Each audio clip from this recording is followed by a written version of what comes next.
잠언 24장 1절부터 34절입니다. 너는 악인의 형통함을 부러워하지 말며 그와 함께 있으려고 하지도 말지어다. 그들의 마음은 강포를 품고 그들의 입술은 재앙을 말함이니라. 집은 지혜로 말미암아 건축되고 명철로 말미암아 견고하게 되며 또 강들은 지식으로 말미암아 각종 귀하고 아름다운 보배로 채우게 되느니라. 지혜 있는 자는 강하고 지식 있는 자는 힘을 더하나니 너는 전략으로 싸우라. 승리는 지략이 많음에 있느니라.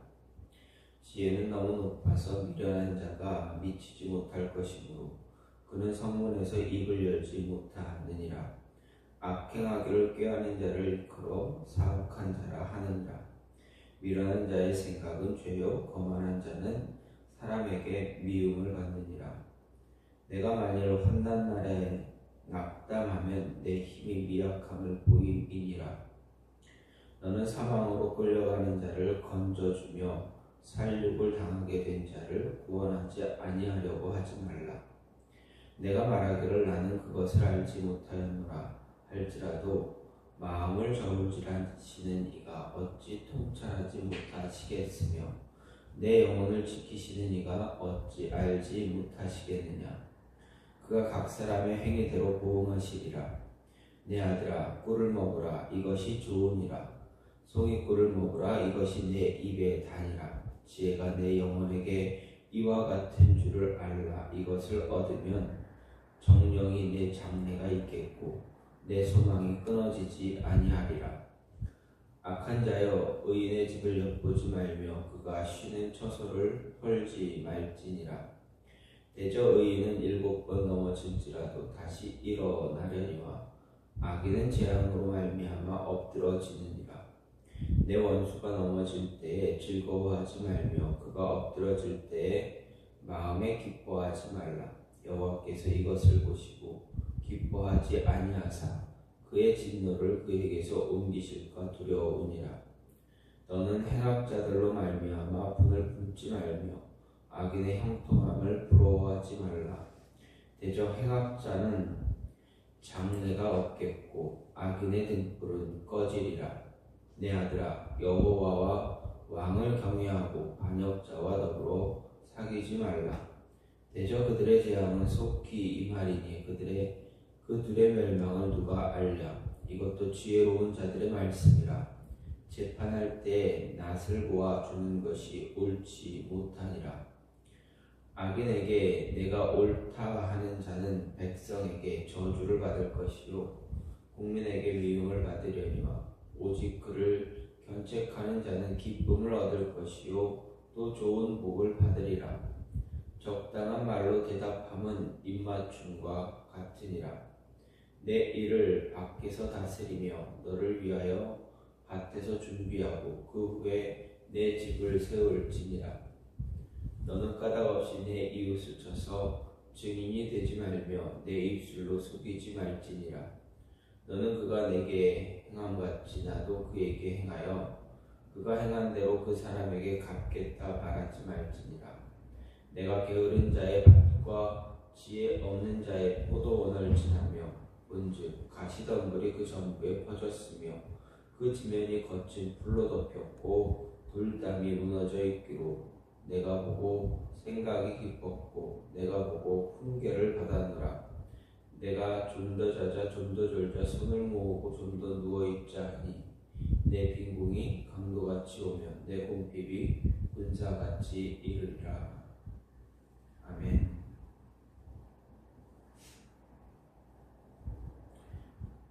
오늘 말씀 잠언 24장 1절부터 34절입니다. 7.8기라는 말이 있습니다. 이 말은 7번 넘어져도 8번 일어난다라는 뜻입니다.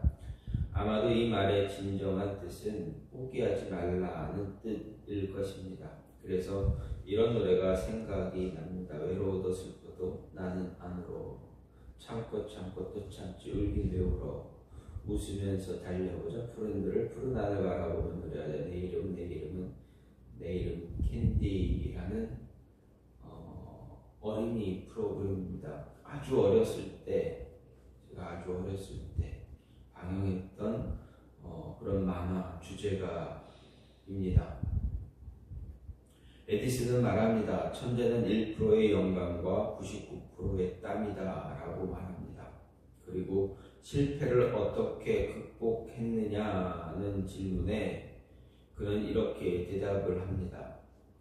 나는 실패한 적이 없습니다. 수많은 도전을 했을 뿐입니다. 들장의 소녀 캔디의 주제가와 에디슨의 말을 생각해 볼 때 우리에게 정말 소중한 가르침을 주고 있다라는 것 우리는 잊지 말아야 합니다. 힘들고 어려운 삶은 우리의 인생에 분명히 존재합니다. 하지만 그 인생에서 좌절하고 포기하지 말아야 한다라는 것을 가르쳐 줍니다. 포기하지 않으면 새로운 인생을 살 수 있게 됩니다. 또 다른 인생이 우리를 기다리고 있다라는 이야기입니다. 그래서 오늘 잠언 기자는 우리에게 분명하게 말합니다.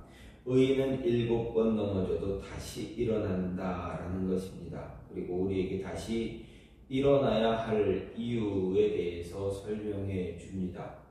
먼저 내 안에 있는 연약함을 극복해야 하기 때문에 일어나야 하는 것입니다. 10절 말씀을 보면 내가 만일 환난 날에 낙담하면 내 힘이 무약함을 보임이니라 말합니다. 여기서 낙담하다라는 말 주로 떨어지다, 낙심하다, 느슨해지다, 움츠리다라는 의미의 단어입니다. 이런 단어를 사용함으로 자신의 마음을 단속하지 못한 것을 표현하는 말입니다. 즉, 이 말은 이를 게을리하고 지배하는 모습을 표현하는 것으로 이해할 수 있습니다.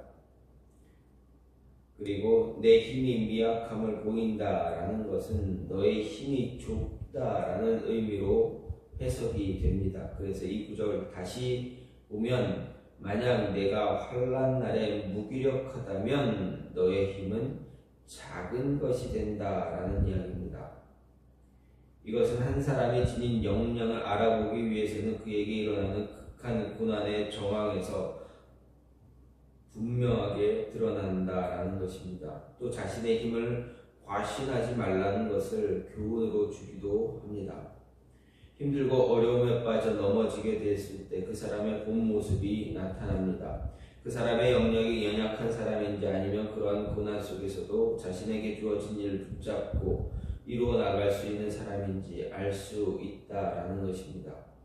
환난 날에 우리의 힘이 작다면 결국 소심하거나 비겁한 모습 또는 어려운 이웃에 대한 책임을 다하지 못하게 될 수 있다는 말입니다. 일반적으로 우리는 고난의 상황에서 좌절하거나 낙심하지 말고 힘을 다해 그 시기를 벗어나도록 노력해야 합니다. 그러기 위해서 다시 일어나야 합니다. 다시 일어나기 위해서 무엇인가를 시도하고 또 시도해야만 합니다. 이렇게 다시 시도할 이유 왜 그렇습니까? 우리 안에 그 능력이 있기 때문입니다.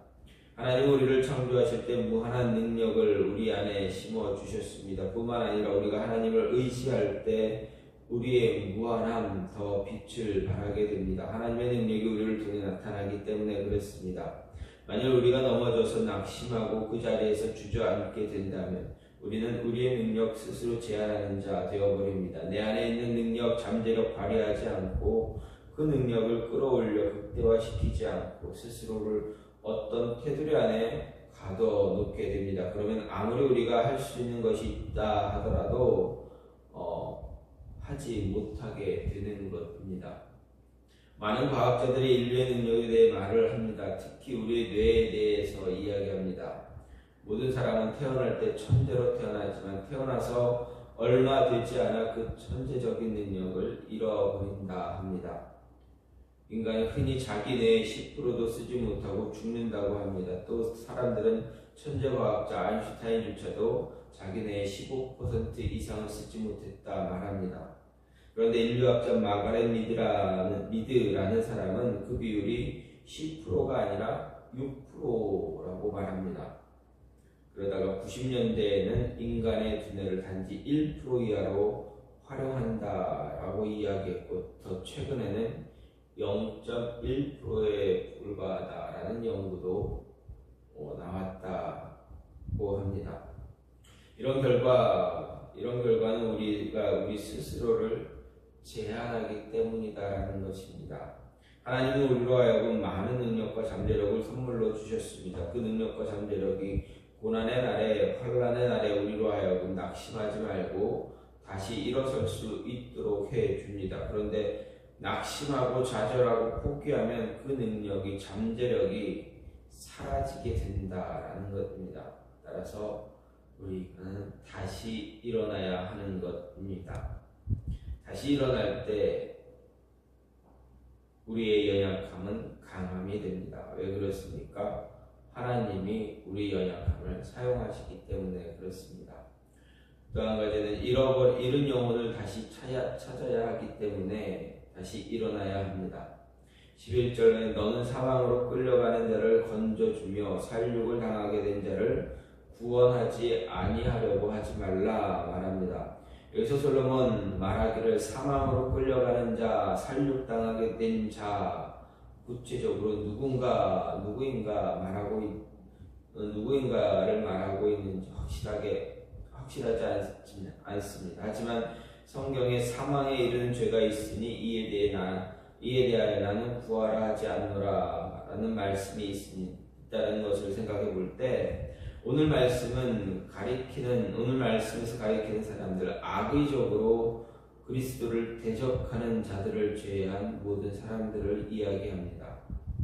즉 불의하게 압제당함으로써 위기에 처한 사람들뿐만 아니라 잠깐의 실수와 영혼의 연약함으로 인해서 사망으로 끌려가는 모든 사람들을 가리키는 것입니다. 그렇다면 이런 사람들을 구하려 할 때 성도는 어떤 자세로 임해야 되는가? 이에 대해 성경은 분명하게 말합니다. 이들을 돕고 구원하기 위해 최선을 다하라는 것입니다. 전도자 하퍼는 스코틀랜드에서 시카고에 있는 무디 교회에서 3개월 동안 설교를 하기 위해 배를 타고 바다를 건너가는 중이었습니다.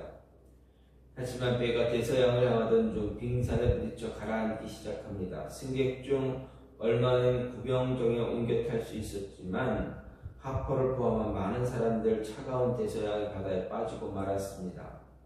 사람들이 필사적으로 물에 떠 있으려고 허우적거리는 그 시간에 하퍼는 주위를 헤엄쳐 다니면서 사람들에게 예수님을 아느냐 묻습니다. 하퍼는 부서진 나무 조각 하나에 매달려 있는 한 남자에게 다가가 예수 믿으라 간절히 말합니다. 이처럼 하퍼는 얼음처럼 차가운 물 속으로 가라앉기 바로 전까지 예수 그리스도를 믿으라 그리하면 너희가 구원을 얻으리라는 말을 남기고 물속으로 가라앉았습니다. 4년이 지나 그 여객선에서 살아남은 사람들의 한 모임에서 그 남자는 자기가 그날 밤 2번 구원받았다 간증합니다. 첫 번째는 하퍼의 전도로 예수님을 믿게 된 것이고, 두 번째는 혹한의 바다에서 구조되었다라는 것입니다. 하퍼의 이런 노력과 헌신을 통해 잃은 양이 하나님께로 돌아올 수 있습니다. 많은 좌절과 슬픔의 순간에서 대부분의 사람들 쓰러지고 다시 일어설 가능성을 잃어버리기도 합니다. 하지만 우리는 다릅니다. 우리는 다시 일어서야만 합니다. 우리가 다시 일어나 새로운 역사를 써나갈 때 더 큰 하나님의 역사가 일어난다라는 것입니다. 우리가 알지 못하는 하나님의 능력이 우리 행동 하나하나를 통해서 나타나기 시작합니다. 누구나 두려움에 휩싸일 수밖에 없는 죽음의 순간에도 하퍼는 죽어가는 사람들을 향해 예수 그리스도를 증거했습니다. 죽어가는 영혼들을 살리기 위해 어떤 수고와 고난도 마다하지 않고 전도자 하퍼의 마다하지 않은 하퍼의 모습이야말로 오늘날 우리가 세상의 수많은 잃어버린 영혼들을 향해 가져야만 하는 그러한 마음입니다. 누군가는 하퍼의 이런 행동에 비관적이거나 부정적인 생각 가질 수도 있습니다. 하지만 우리는 우리와 함께 하시는 하나님을 바라보며 그분을 믿고 지금 내가 할 수 있는 일을 하기 위해 다시 일어나야 합니다. 좌절과 포기는 우리 인생 마지막에 있는 일이어야 합니다. 육신의 생명이 끊어지고 우리 영혼이 하나님을 만나는 그 순간까지 우리는 좌절하지 말고 포기하지 말고 쓰러져도 다시 일어나는 모습 잃어버리지 말아야 합니다. 이것이 바로 우리가 넘어져도 일어나야 할 이유입니다. 마지막으로 맡겨진 밭이 있기 때문에 그렇습니다. 30절 31절 말씀을 보면 내가 게으른 자의 밭과 지혜 없는 자의 포도원을 지나며 본즉 가시덤불이 그 전부에 퍼졌으며 그 지면이 거친 풀로 덮였고 돌담이 무너져 있다라고 말합니다. 여기서 게으름에 대한 교훈을 하기에 앞서서 먼저 밭과 포도원을 언급한 것 매우 의미가 있습니다. 이런 것 밭과 포도원은 농부에게 생명과 같은 것이기 때문에 모든 관심과 정성의 초점이 되는 곳이기 때문입니다. 따라서 그 농부가 어떤 사람인지 알려면 그의 밭과 포도원을 보면 알게 됩니다. 31절 말씀은 그의 밭과 포도원에는 가시덤불과 잡초가 우거져 있고 돌담까지 무너졌다 말했습니다. 따라서 우리는 이것을 통해서 굳이 농부를 만나보지 않더라도 그가 얼마나 게으르고 자신의 직업에 충실하지 못한 사람인가를 알 수가 있습니다. 그리고 이것은 다른 것도 마찬가지입니다. 만일 가축의 우리를 보았을 때 그 안에 가축이 약하고 병들어 있다면 그 목자가 어떠한 자인가를 알 수 있습니다. 또 가정 역시 가장의 됨됨이를 알려면 가족의 상태를 보면 쉽게 알게 됩니다. 그리고 한 나라 역시 통치자의 수준을 알려면 백성들의 형편을 보면 됩니다. 그렇게 우리나라도 안주인의 됨됨이를 알려면 그 집의 장맛을 보면 된다는 말까지 있습니다. 이런 원리는 우리들에게도 동일하게 적용되어집니다. 왜냐하면 하나님께서는 모든 성도들에게 감당해야 할 밭과 포도원을 사명으로 맡겨주시기 때문입니다. 그렇기에 만일 그가 목회자라면 그에게 맡긴 양떼를 살피며 그가 어떤 사람인가 알 수가 있습니다. 양떼가 굶주리고 병들어 죽어가고 있다면 게으르고 무능한 악한 종의 책망을 면할 수가 없습니다. 반면에 그가 스스로 낮고 무능하고 부족한 종이라 말할지라도 그에게 맡겨진 양떼들이 건강하고 믿음과 신령이 살아있다면 선하고 충성스러운 종이다 할 수가 있습니다. 이것은 일반 성도들도 마찬가지입니다. 개인적으로 호의호식하고 살고 스스로 평가하기를 축복받은 자하고 성공적인 인생 살았다 자부하더라도 이웃이 그로부터 아무런 빛과 사랑을 느끼지 못했다면 그는 책망밖에 들을 것이 없다라는 것입니다.